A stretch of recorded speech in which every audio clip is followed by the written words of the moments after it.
En el año 1095, ya hace un tiempecito atrás, se pronunció uno de los discursos más importantes en la historia de la humanidad. Año 1095.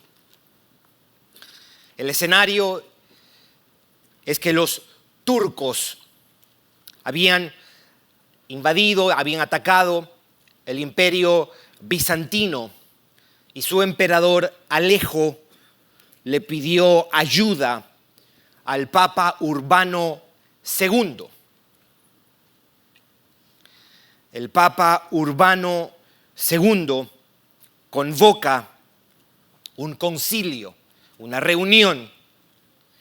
Ya para esta época, estos son después del año 1000, ya los musulmanes habían tomado Jerusalén hacía 400 años o 4 siglos antes.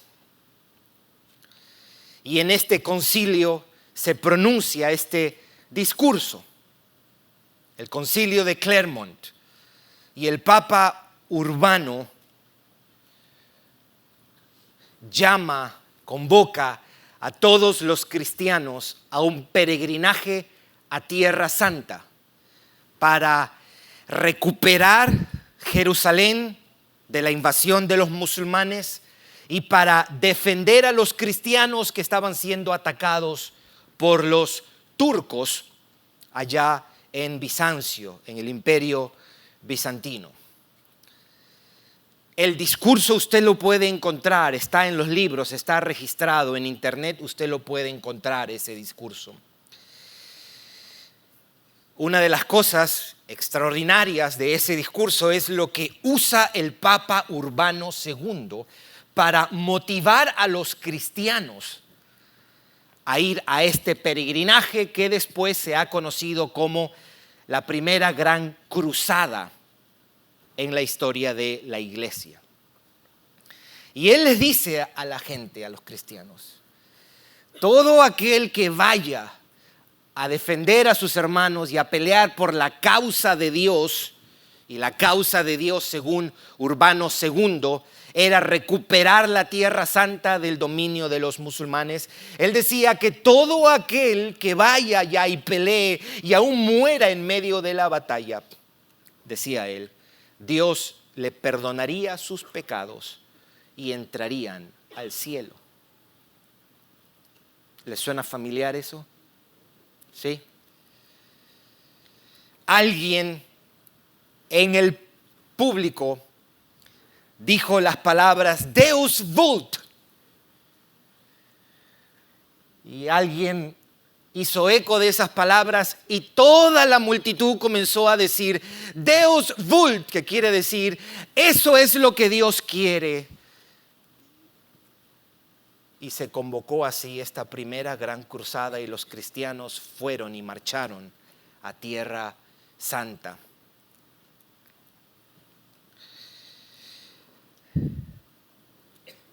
Escuche lo que él dice. Lo voy a leer en español primero, después en inglés. En consecuencia, emprende este camino para la remisión de vuestros pecados, con la seguridad de la gloria imperecedera del reino de los cielos. Y la gente se emocionó y dijo, vamos para allá. Dice, set out on this journey and you will obtain the remission of your sins and be sure of the incorruptible glory of the kingdom of heaven.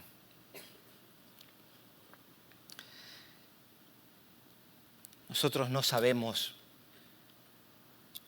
si esta fue la causa de Dios o no fue la causa de Dios, recuperar la Tierra Santa del dominio de los musulmanes.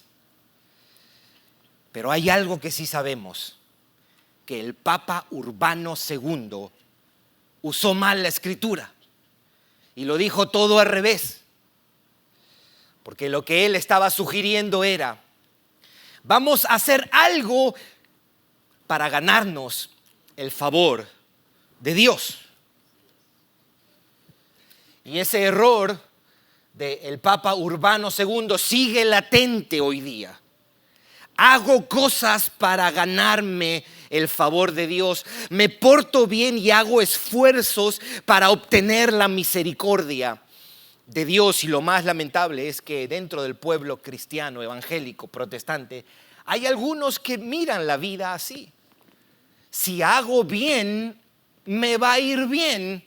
Si hago bien, me puedo ganar el acceso al cielo. Yo puedo ganar y comprar misericordia de parte de Dios por la forma como yo puedo vivir. Eso es una contradicción, pero es algo que está al revés, pero terrible y maliciosamente al revés. Eso no es el Evangelio. El Evangelio no dice, si haces esto, vas a obtener misericordia. Eso no es el Evangelio bíblico. El Evangelio bíblico es, por cuanto has obtenido misericordia, debes vivir de esta manera y hacer esto para Dios. Si Pablo hubiese escuchado al Papa Urbano pronunciar estas palabras, probablemente le hubiese dado una hernia al apóstol Pablo y hubiese dicho, hey, ¿usted no ha leído lo que yo escribí en Romanos capítulo 12, versículo 1? Así que, hermanos, os ruego por las misericordias de Dios, que presentéis vuestros cuerpos en sacrificio vivo, santo y agradable a Dios, que es vuestro culto racional. ¿Notó el orden invertido del Papa Urbano? ¿Notó qué distinto es lo que dice Pablo? Pablo no dice, presenten vuestros cuerpos como un sacrificio a Dios para que obtengan misericordia. No, Pablo no dice eso. Él lo dice al revés. Y la diferencia es abismal, es del cielo a la tierra. Es otra religión. Cuando yo digo, haz esto para obtener el favor de Dios, eso no es cristianismo. Pablo dice, por las misericordias de Dios, dice él. A causa de las misericordias de Dios, presenta tu vida, tu cuerpo, una manera de englobar a todo el ser, a toda la persona. Presenta tu cuerpo, incluye tu alma, tu mente, tu corazón. Presenta tu cuerpo en sacrificio vivo, santo y agradable a Dios, que es vuestro culto racional. Otras versiones dicen vuestra adoración espiritual, vuestro servicio espiritual a Dios. Sacrificio vivo, santo, agradable a Él.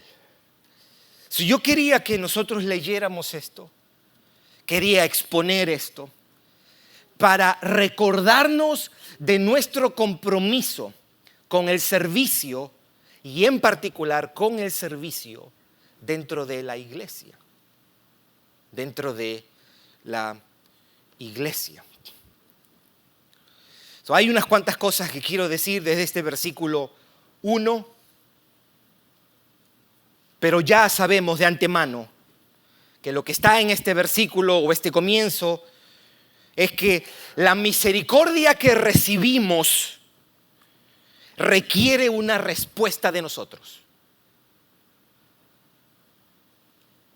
Y esa respuesta la determina la Biblia. La clase de respuesta que se debe dar a la gracia de la redención no es algo que nosotros decidimos,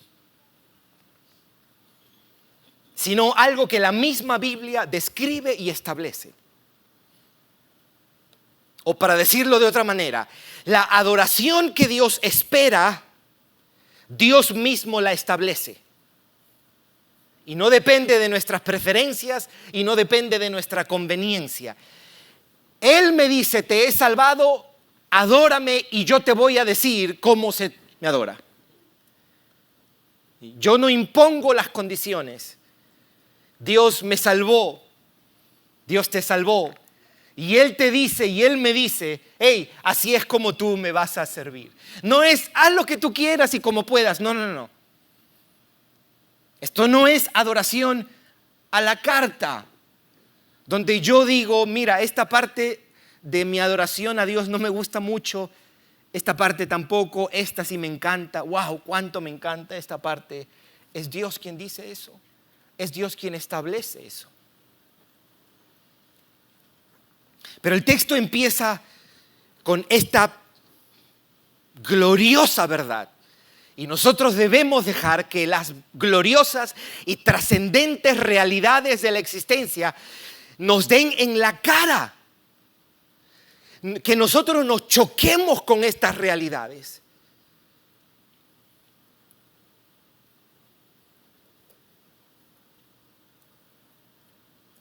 Mi hermana Diana Ross hace 5 años me regaló esta Biblia. Yo tenía una Biblia más, era menos de la mitad de esto,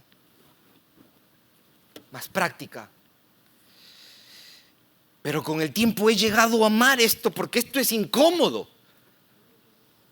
Esto es grande. Esto, cuando he viajado, yo he tenido que buscar la manera de cómo no hacer para que pese menos la maleta. Porque esto es un ladrillo, es esto. Mis hermanos, la palabra de Dios tiene que chocarse con nosotros. Nosotros no podemos tomar las cosas más importantes de la existencia de una manera ligera.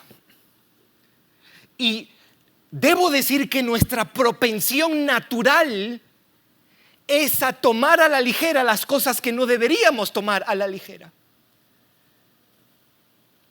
Nosotros deberíamos lavarnos la boca cuando hablamos y pronunciamos la palabra Dios. Hoy día la palabra Dios es un cliché. O es una palabra que se usa para no decir un improperio.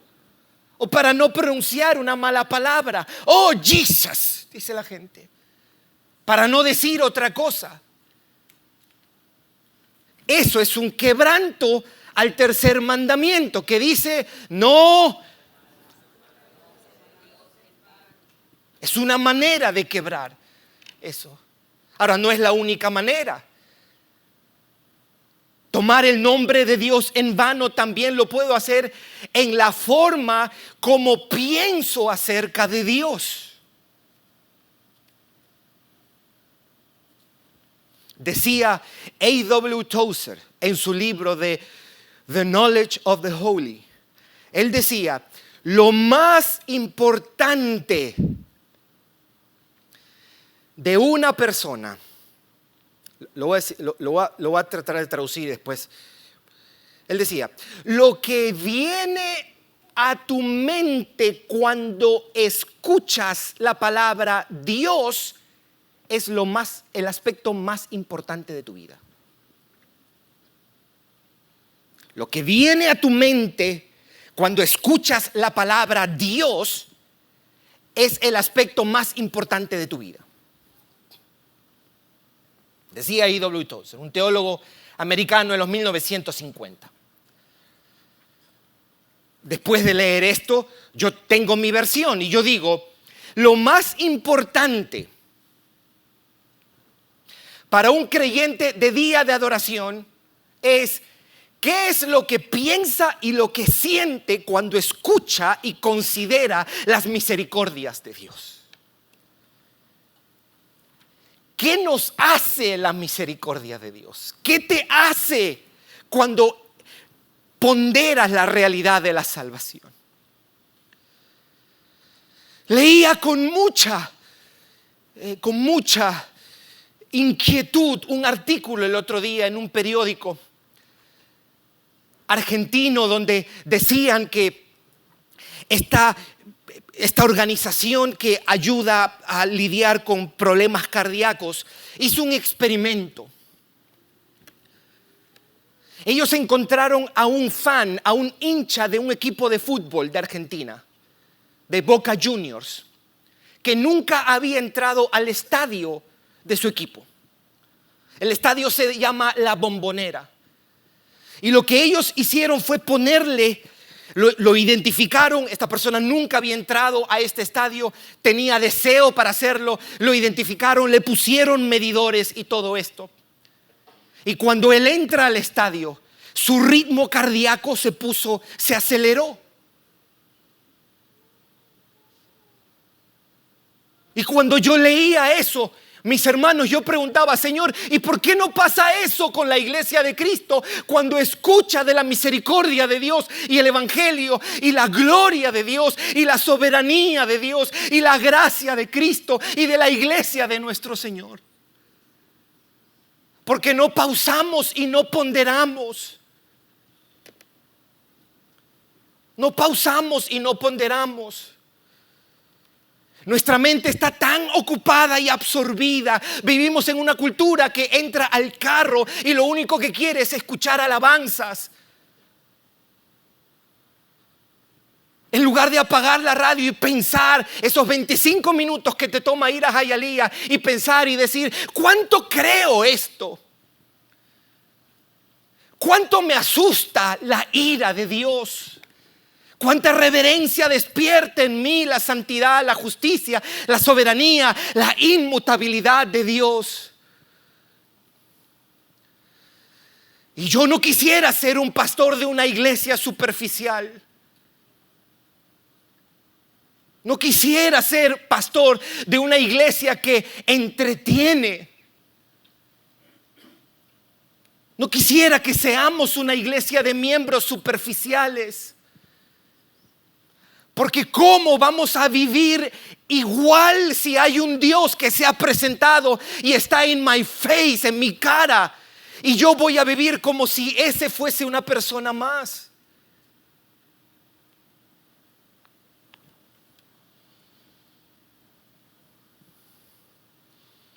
Así que, hermanos, os ruego por las misericordias de Dios. Os ruego por la misericordia de Dios. El mismo Pablo que ha venido hablando y ha venido diciendo: el Dios de ira.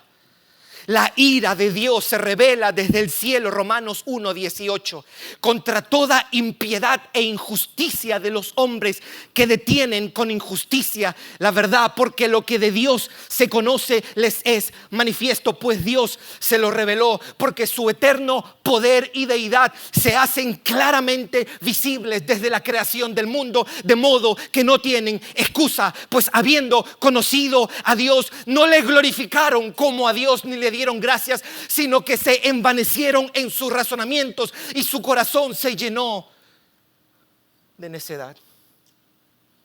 Profesando ser sabios, se hicieron necios, ya que cambiaron la gloria del Dios incorruptible en semejanza de hombre corruptible, de aves, de peces, de cuadrúpedos, por lo cual Dios los entregó a la inmundicia, a la concupiscencia de sus corazones, ya que cambiaron la verdad de Dios por la mentira, honrando y dando culto a las criaturas antes que al Creador, el cual es bendito por los siglos.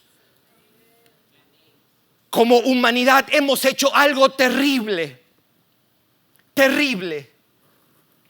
Y Pablo ha venido hablando de la ira de Dios, de la justicia de Dios. Y él ha dicho que a causa de nuestro pecado, Dios ha entregado a la humanidad a más pecado. Es decir, cuando tú ves pecado en toda esta ciudad, ese pecado es el juicio de Dios. Es decir, cuando tú veas a un hombre tomado de la mano con otro hombre como si fuesen una pareja, tú tienes que pensar y decir: ellos están así porque Dios los entregó a ese pecado.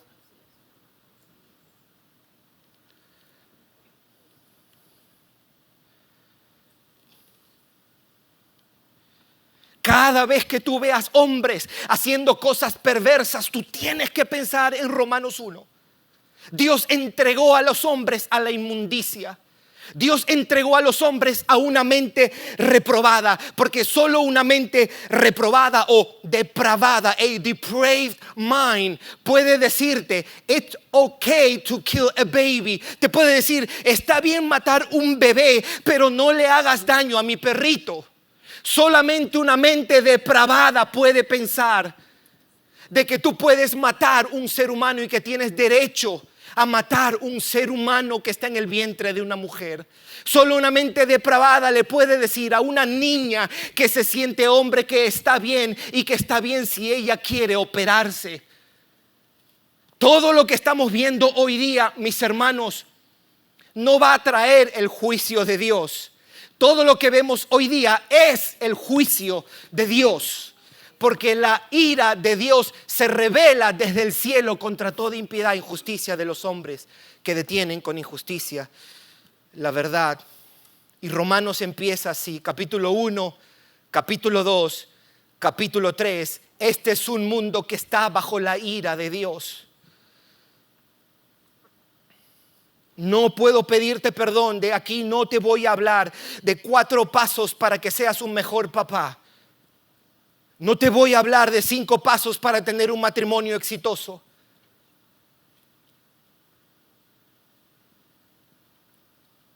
Tú tienes que escuchar y saber de que este mundo es un mundo que está bajo la ira de Dios. Este mundo ha sido cursed by God. Este mundo está maldito por Dios a causa de nuestro pecado. Y estas son palabras que a la sociedad de hoy día no le gusta escuchar. No le gusta escuchar a la sociedad de hoy día de que Dios tiene ira con los seres humanos y que está enemistado. Pero eso es el testimonio de la Biblia. Y Dios ha dado una ley de 2 maneras. A su pueblo le dio la ley de Moisés. Así es como yo quiero que vivan. No tendrás dioses ajenos delante de mí. No te harás imágenes ni te postrarás ante ellas. No tomarás mi nombre en vano. Y santificarás el día de reposo. Honrarás a papá y a mamá. No matarás, no mentirás, no dirás falso testimonio. Y esta ley que Dios le dio a su pueblo la quebró. No pudo cumplirla y mantenerla. Pero al resto de la humanidad, que la Biblia llama las naciones o los gentiles, también nos dio una ley, y no era esta ley. Era la ley que Él escribió en nuestros corazones. Se llama la conciencia. Esa capacidad que tenemos, o esa luz de Dios que nos permite distinguir lo que está bien y lo que está mal. Es por eso que hay personas que no tienen que ser personas de iglesia o cristianas para identificar lo que está bien y lo que está mal. Tu vecino ateo habla en términos de esto es bueno, esto es malo. ¿Por qué? Porque Dios ha puesto su ley escrita en su corazón. Eso es lo que dice Romanos capítulo 2 versículo 15. Pero aún los gentiles, o nosotros los que somos las naciones, nosotros también hemos quebrado la ley de Dios. Su pueblo quebró la ley, nosotros quebramos la ley. Por eso Pablo dice en el capítulo 2 y 3 que todos estamos bajo el juicio de Dios.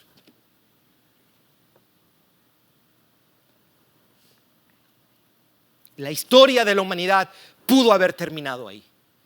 Dios pudo haber dicho, se acabó con estas personas, se acabó con Gerson, se acabó con Cristian, se acabó con Marlon, se acabó con Yoldri, se acabó con Camilo, se acabó con todos ellos. Los mando para la condenación eterna porque eso es lo que ellos quieren. Y la historia no terminó así. La historia no termina así, y por eso tenemos esperanza, y por eso nosotros podemos reunirnos para cantar de algo que Dios ha hecho. El pecado no ha sido la última palabra, porque donde abundó el pecado,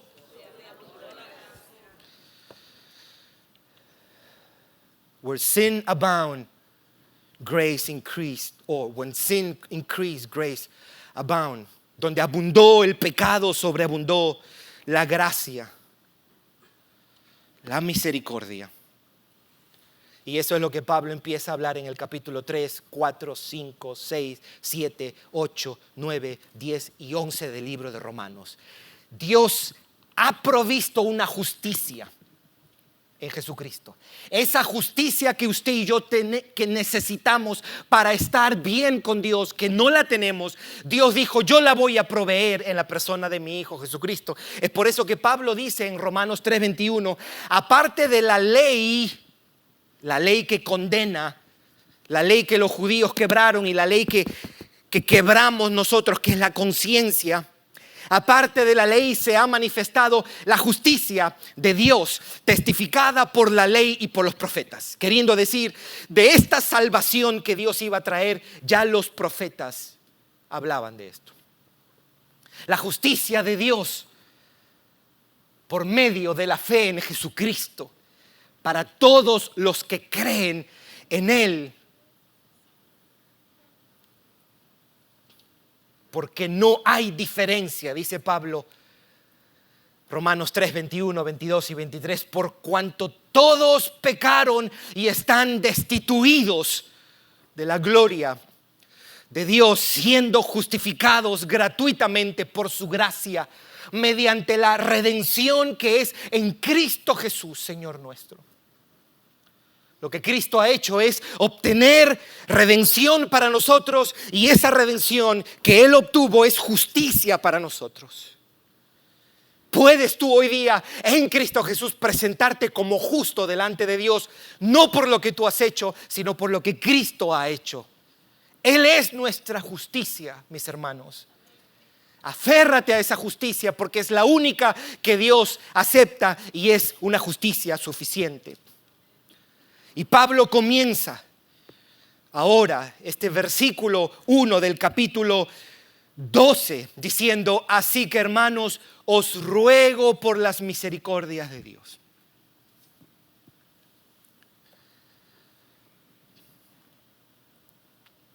$315 versos tomó Pablo para llegar a este capítulo 12.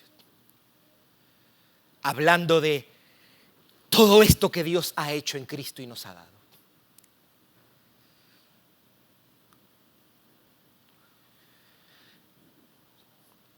¿Qué es las misericordias de Dios? ¿Qué es las misericordias de Dios? Y la Biblia nos instruye. La Biblia no piensa principalmente o primeramente en misericordias en términos terrenales. Ciertamente el que tú tengas salud es una expresión de su misericordia, pero en la mente de Pablo misericordias es algo más elevado porque la salud de esta tierra es temporal, es efímera. Cuando él habla y dice, os ruego por las misericordias de Dios. Esa palabra, esa expresión, las misericordias de Dios, las misericordias. Ya ha hablado de ira, ya ha hablado de juicio, ya ha hablado de condenación. Ahora viene y desarrolla y comienza a hablar de la salvación. Y él mira hacia atrás en el capítulo 12 y él mira todos los 11 capítulos que ha venido hablando. Y para describir todo eso lo que Dios ha hecho, él llama y dice, eso es las misericordias de Dios. Ese es el glorioso mensaje del Evangelio, que Dios ha hecho algo para redimirnos.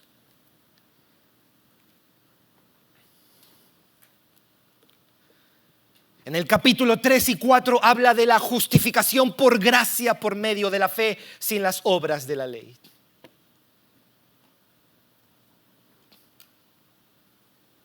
Por eso es que Pablo, mis hermanos, cuando Pablo hablaba de su justicia, él decía, uno de los textos más extraordinarios que escribe Pablo, en mi opinión, es Filipenses 3:9, cuando él dice, yo quiero ser hallado no teniendo mi propia justicia que es por la ley,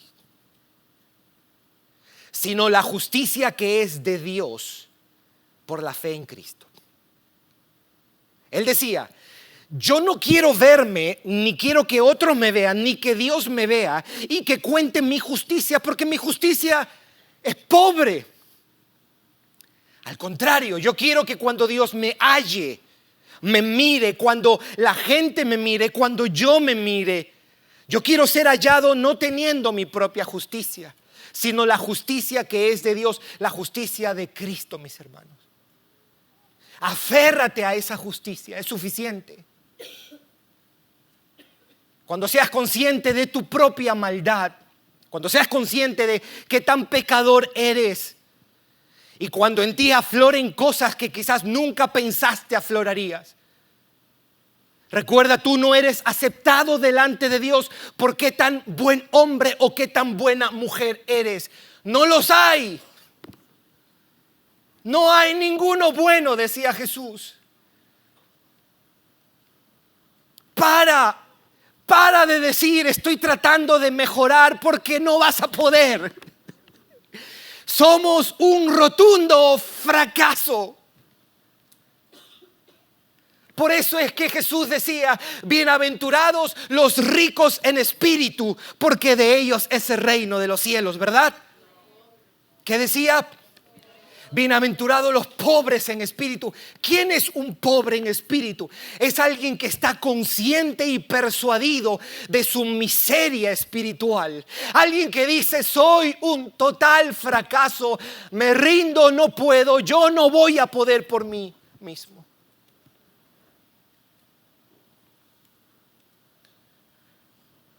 Yo no quiero ser hallado teniendo mi propia justicia, decía él.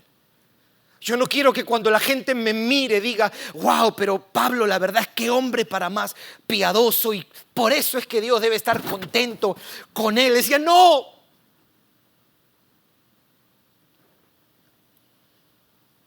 No. Si él hubiese hablado español, yo estoy seguro que él diría, si tú ves algo malo en mí, es mío. Y si tú ves algo bueno en mí, es de Cristo. Pero esta es la gloria del evangelio, esta es la gloria del cristianismo. El cristianismo es una cosa extraña y rara para la mente del ser humano. Porque por lo general tenemos esta propensión a pensar de que si hago un par de cositas buenas, Dios me va a aceptar. Y eso no es cierto, eso es una mentira. Ningún ser humano se va a justificar por las obras de la ley, porque no podemos. No podemos. Si tú, amigo, amiga, que tienes tiempo aquí, está diciendo, no, es que yo tengo que esforzarme para complacer a Dios, y para que yo le saque una sonrisa a Dios, y para que Dios esté. No hay nadie que ha agradado a Dios completamente. El único se llama Jesús de Nazaret. Y esa justicia es la que tú y yo necesitamos. Aférrate a esa justicia. Descansa en esa justicia. No hay nada que tú y yo podamos hacer para comprarnos el favor de Dios. Fracaso total, fracaso total. A Pablo no le iría bien como un motivational speaker, como un orador motivacional. Oh, tú sí puedes, tú eres esto, empodérate, brilla y esto y lo otro. A Pablo le daría una hernia todo eso. Y lo botaría, le tirarían tomatazos a Pablo. Y le dirían, tú eres bien pesimista.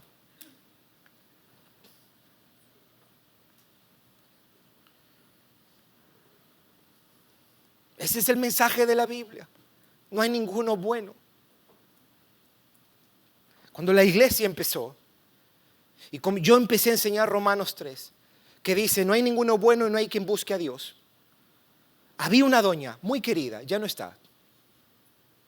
Yo decía, nadie busca a Dios, ¿ok?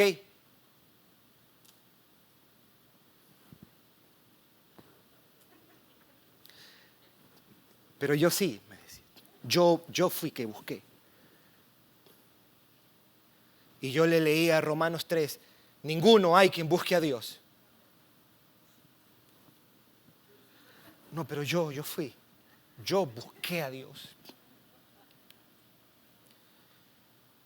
Y no había cómo hacerle entender. Claro, yo le decía, bueno, usted tiene un problema. O Pablo se equivocó, o usted se equivocó.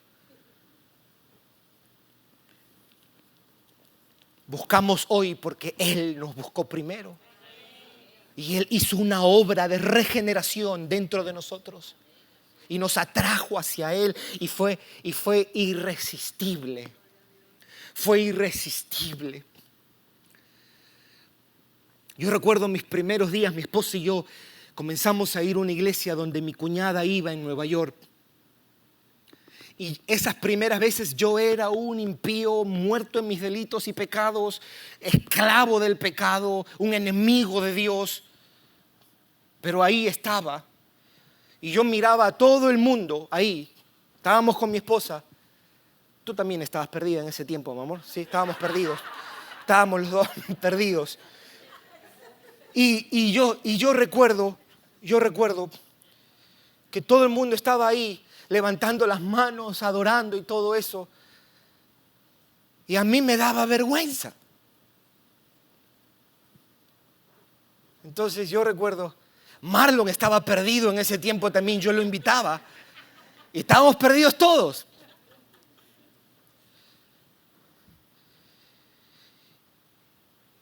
Y después de unas 8, 9 veces, el tipo decía, levante las manos, adore a Dios. Y yo hacía así. De verdad, yo hacía así. Como que había 1 tonelada y no me... Mis hermanos, cuando el Señor me salvó, a mí me importó un pepino eso.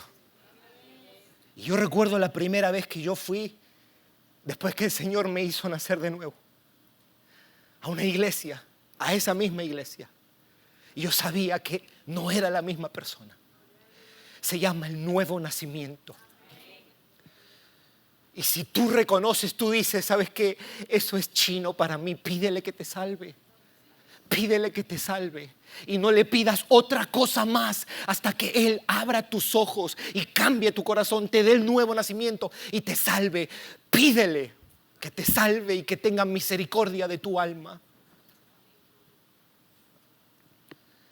Pero la primera convicción que yo tuve ese día que el Señor me salvó era que era una persona sucia.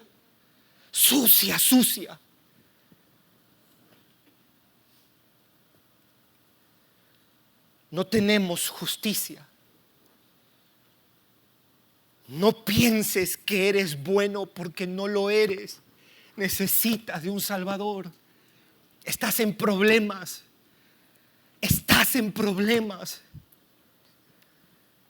Y yo sé que esto choca con lo que el mundo está diciendo y lo que unos lugares que se llaman iglesias están diciendo.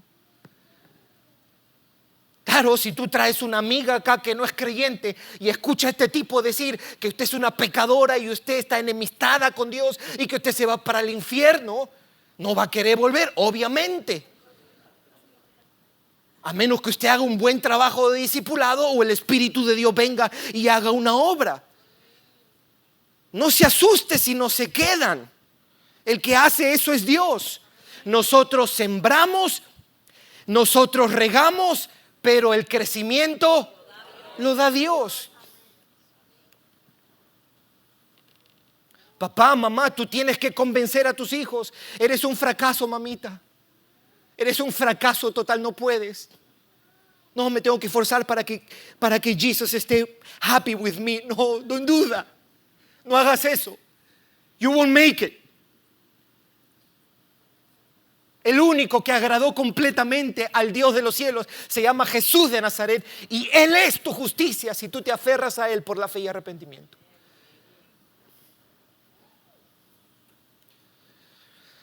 El capítulo 5 de Romanos dice que justificados pues por la fe tenemos paz. No solamente justicia, ahora hemos sido reconciliados con Dios. Reconciliados con Dios. Esa guerra, esa enemistad que había entre Dios y nosotros, Cristo la absorbió en la cruz del Calvario. Y ahora a causa de lo que Él es y lo que Él ha hecho, por eso es que Pablo llamaba a Jesús, Él es nuestra paz. Y la paz de Dios, antes de ser una emoción donde tú dices, uy, sentí qué rico la paz de Dios, antes de ser esa realidad subjetiva, la paz de Dios es una realidad concreta y objetiva. Es la paz que Cristo en la cruz del Calvario compró para su pueblo. Y a causa de que ahora podemos tener paz con Dios, podemos experimentar la paz de Dios en nuestros corazones. Pero no te confundas, esa experiencia y esa sensación y esa realidad de su paz que sobrepasa todo entendimiento es glorioso. ¿Quién no lo ha experimentado aquí en momentos difíciles? Pero esa experiencia está cimentada en una paz objetiva que Él logró en la cruz del Calvario. Ahí fuimos reconciliados con Dios. Pero no solo eso, sino que Romanos capítulo 5, versículo 5, como si eso fuese poco, dice que envió al Espíritu Santo y tomó ese amor demostrado en la cruz y lo derramó, ¿dónde? En nuestros corazones. Si tú eres creyente porque Dios un día derramó su amor en tu corazón por medio del Espíritu Santo. Así es como la Biblia describe la experiencia de la conversión y la salvación. ¿Por qué soy cristiano? Una manera bíblica de responder es porque Dios derramó su amor sobre mí. Antes de tú y yo amar a Dios, amamos porque Él nos amó primero. Tú y yo no merecíamos nada y Él dijo: yo quiero ese amor que yo tengo y que he demostrado por este pecador en la cruz. Yo quiero que Él lo experimente en su interior. Es por eso que un tipo tan duro como Pablo podía volverse la persona más tierna, porque el amor de Dios fue derramado.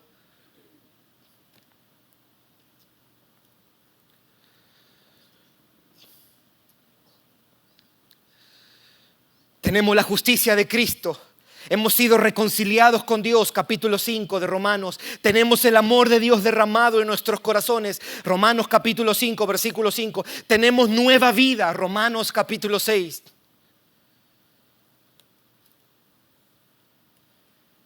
Si tú eres creyente es porque un día estabas, esto está mal dicho, no es bien muerto. O usted está muerto o usted está vivo. Muerto en sus delitos y pecados. Usted era un cadáver. No sentía nada, no percibía nada, no apreciaba nada. Las verdades que cantamos no le hacían absolutamente nada. Las cosas que alegran a los cristianos no le alegraban en absoluto a usted, no le despertaba nada en usted, y es la razón porque usted estaba muerto en sus delitos y pecados.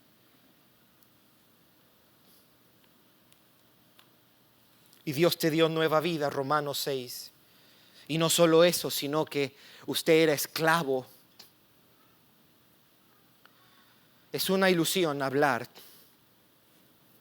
oh, libre albedrío, libre albedrío, libre albedrío. En el sentido más trascendente de la palabra, todo ser humano es un esclavo de sus pecados. Amamos pecar.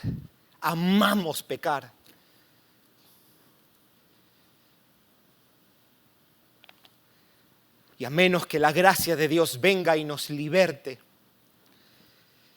como lo hizo con nosotros, mis hermanos. Como lo hizo con nosotros.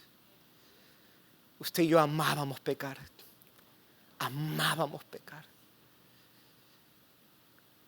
Y un día cambió eso. Y tu familia de repente no entendió qué. Y usted sabía que algo había pasado en su interior. Usted fue libertado de su amor por el pecado. Eso es lo que es el nuevo nacimiento. En un sentido es libertarte de tu amor y tu cautiverio a tus pasiones, a tu pecado. Sí, es verdad, somos libres, pero siempre vamos a escoger en conformidad a mi propensión natural. Y sin Cristo, mi propensión natural es hacia el mal y hacia el pecado. Nos dio la justicia, nos reconcilió, derramó su amor sobre nosotros, nos dio nueva vida, nos libertó. Y después dijo: a todo aquel que cree, le voy a dar la autoridad de ser llamado hijos de Dios. Nos adoptó, mis hermanos. Nos adoptó. Aquí está la cura para la lucha existencial, para los complejos de inferioridad, por no haber tenido una figura paterna. Aquí está la cura verdadera para alguien que ha luchado con un sentido de identidad por no haber tenido un papá o una mamá que le expresó afecto. Oh, sí, es muy importante papá y mamá, muy importante, pero no es lo más definitivo en la vida de un ser humano. Porque cuando ese ser humano viene a Cristo, se convierte en un hijo de Dios. Y ese papá no falla. Y ese papá es santo. Ese papá no te abandona. Si tú tienes un padre o una madre que no te han amado y no han cuidado de ti, al contrario, han sido tropiezo para ti hay esperanza. Y se llama Jesucristo de Nazaret, porque en Él, el Dios que te creó, se convierte en tu Padre. Ese papá no te va a fallar. Aunque tu padre y tu madre te dejare, con todo, Jehová te recogerá. Y como si fuera poco todo esto, Dios dice, yo voy a sellar a mi hijo. Le voy a dar mi espíritu para que sea como el sello y la garantía de que un día volveré por él para rescatarlo. Y de esto habla Pablo. Y en el capítulo 9 nos dice que Él nos había escogido. A los que antes conoció, también los predestinó. Y en el capítulo 10 habla de la salvación para nosotros, los gentiles. Las misericordias de Dios abarcan todo aquello que hemos recibido en unión con Cristo. La elección, la nueva vida, el perdón, la justificación, la santificación, la paz con Dios, la adopción como hijos, la libertad del pecado, la libertad de la condena, el Espíritu Santo, la promesa de la vida eterna. Os ruego, hermanos, por las misericordias de Dios. Aunque Dios hoy te prive de todo bien material y terrenal, si tú eres de Cristo, Dios no te ha quitado nada. Porque estas misericordias van a perdurar para siempre. Podrás perder tu casa, podrás perder una familia, podrás perder un trabajo, una habilidad para hacer algo, podrás perder tu salud, podrás perder gente, personas, pero si eres de Cristo, no habrás perdido lo más importante y lo que permanece y lo que trasciende, el tiempo. ¿No es glorioso esto, mis hermanos? ¿No es glorioso esto? Y la conclusión de Pablo es, y lo voy a dejar ahí porque me extendí. Así que, hermanos, os ruego por las misericordias de Dios. Yo te hago una pregunta. ¿Tú has recibido las misericordias de Dios? ¿Tú has recibido las misericordias de Dios? Las de que está hablando el apóstol Pablo aquí por la eternidad. ¿Usted sabía que usted va a estar en el cielo con Cristo, con el Padre, con el Hijo, con el Espíritu Santo por la eternidad? Allí no habrá lágrimas, allí no habrá dolor, porque las primeras cosas habrán pasado. Él, dice el libro de Apocalipsis, Él secará toda lágrima y estaremos en cielos nuevos y tierra nueva. No habrá aflicción, mis hermanos, no habrá accidentes de tráfico, no habrá problemas relacionales, problemas en el matrimonio, problemas con la salud, problemas con los hijos, problemas con los hermanos, problemas con el trabajo, problemas con las finanzas. No tendremos complejo de inferioridad, no batallaremos con el pecado nunca más, no vamos a luchar con nuestras pasiones, no vamos a llorar, no vamos a experimentar la frustración, no vamos a experimentar la impotencia, no vamos a experimentar la maldad, el resentimiento, la ira, el orgullo, el egoísmo. Vamos a estar libres de todo eso viviendo con nuestro Señor, porque Él nos salvó por su misericordia, mis hermanos. Nosotros somos una cosa extraña para este mundo. Amados por Dios, tocados por la misericordia. Si tú no eres esa persona, ven a Cristo. Ven a Jesús de Nazaret. Arrepiéntete de tus pecados. Pon tu confianza en Jesucristo. Pon tu confianza en Jesucristo.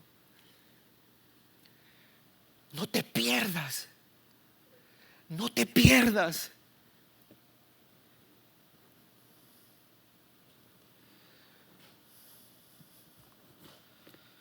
Os ruego que presentéis vuestros cuerpos en sacrificio vivo, santo, agradable a Dios, que es vuestro culto racional.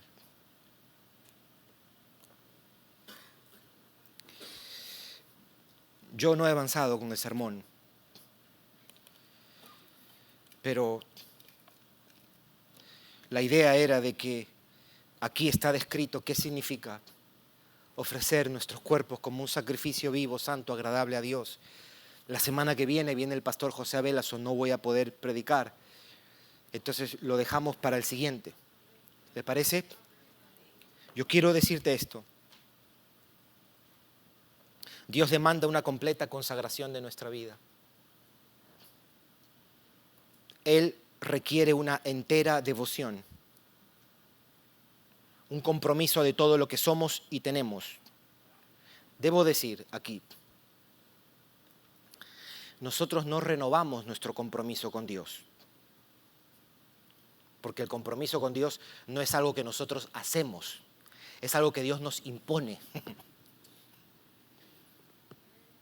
No es, ay, qué chévere Gerson hizo un compromiso con Dios. Pff, te está perdido si piensas así.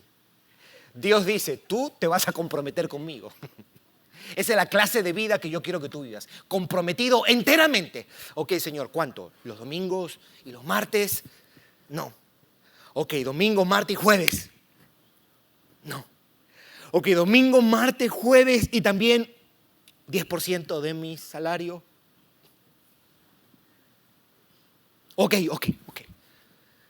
Yo toco la guitarra un poquito y toco el cajón, puedo darte eso también. Eso, martes, jueves, domingo, mi 10% y un instrumento. Ok, voy a recoger a este hermano que no tiene carro y lo traigo. ¿Y el Señor qué dice? No, todo tu cuerpo.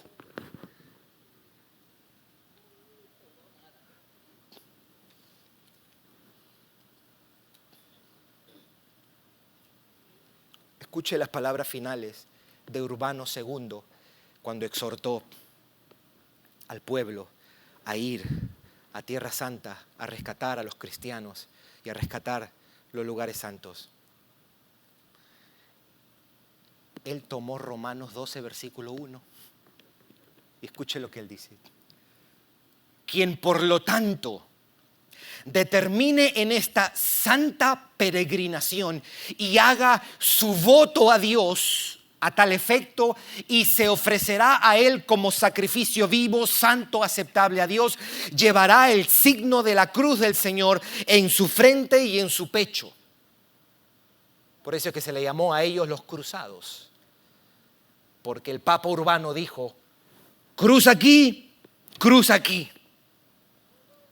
En inglés dice, whoever therefore shall determine to make this journey and shall make a vow to God and shall offer himself as a living sacrifice, holy and acceptable to God, shall wear a cross on his brow or on his breast. Yo quise leer esto porque él está perdido también. No es un compromiso que nosotros hacemos con Dios, es un compromiso que Dios nos ha impuesto.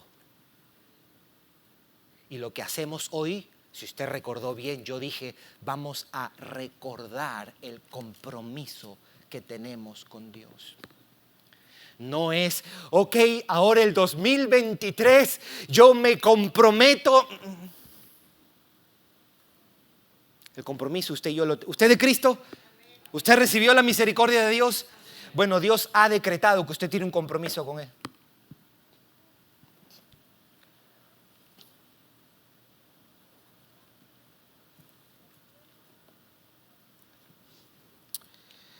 Vamos a orar.